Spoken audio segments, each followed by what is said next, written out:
Welcome to the Albion Online board game, and here's how to play it. The game starts out with 5 decks: the party member deck, the activity deck, equipment deck, territory deck, and the mob deck. To start the game, each player grabs 3 silver, 2 party member cards, 2 equipment cards, and 4 activity cards. Each turn is split into 2 different phases. In the first phase, you will reveal 5 equipment cards, and this will be your shop where players can buy equipment on their turns. You will then also reveal a territory card and 3 mob cards from the mob deck. Then you go into the player's turns. Each player can play 1 party member and equip 1 piece of gear towards a party member, and they can play 1 activity card. The activity cards can be anything from roaming the roads or joining a guild or paying an opponent to not attack you next round. For equipment, a party member can only have 1 weapon attached and 1 armor attached. If you were to go to attach a new armor, you would have to take away the old armor that they previously had on them. You can only have 1 guild active at a time, so when you play another guild card, you discard the other guild card that was already in play. During phase 1, you can also buy any equipment from the shop. Their cost is denoted in the top right. For example, this carrion collar costs 5 silver. You may also barter with other players attempting to sell other gear towards them, but you cannot sell party members or activities. During this phase, you may also reposition your party however you'd like. For instance, I have this guardian armor, which lets adjacent party members take 2 less damage from all sources, so I would want my guardian armor in the middle. Once everybody has finished playing out their cards, you will then go into phase 2, the battle phase. You will start with the player who has the most amount of players in their party, and they will decide where they will go. You can either attack the territory, or you can fight mobs. Killing a mob will give you silver indicated in the top right. For instance, once you kill the skeleton, you gain 1 silver, which you can then purchase more gear in the shop. For instance, this hollow fall costs 8 silver. Only 1 player may fight a mob at a time, so once it's declared on, no other player can declare on that, but they can declare on any of the remaining mobs or the territory fight. You'll start off with the mob battles first, and the mobs will go first in combat. They'll deal their damage from left to right, so this mob has 2 attack and 7 health. So he will deal his 2 damage towards the ranged DPS and 0 damage to the support. You can note how much damage a player has left by using a dice. Then the players will go. During a mob battle, all party members attack at once.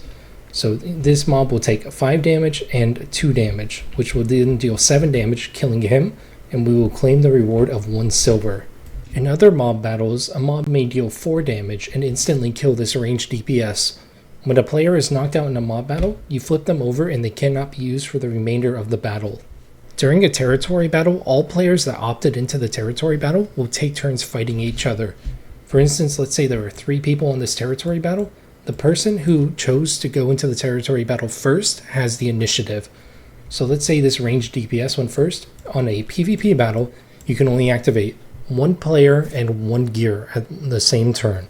So for instance, I'm going to activate this ranged DPS hitting this tank. He will deal 5 damage to the tank, meaning the tank has 4 HP left. I will then also activate the Hellion Jacket. I will deal 1 damage to all enemies and heal for that same amount. I'm currently not damaged, so I don't heal for anything. So the tank goes down to 3 HP, and the enemy healer goes down to 6. Then it would be the tank's turn. The tank has 2 damage, so he could do 2 damage to anybody he'd like. Let's say he strikes back at my ranged DPS. So now my ranged DPS has 1 health remaining. Then the enemy healer would go. The enemy healer has no weapon or equipment. He does 0 damage, so he essentially does nothing. Then we'd go back to my turn, and on this time I'm going to decide to attack with my support. I'm going to hit the enemy tank for 2 damage, bringing him down to 1. And then we continue this aspect all the way down until there's only 1 player remaining. The player that remains gains the territory.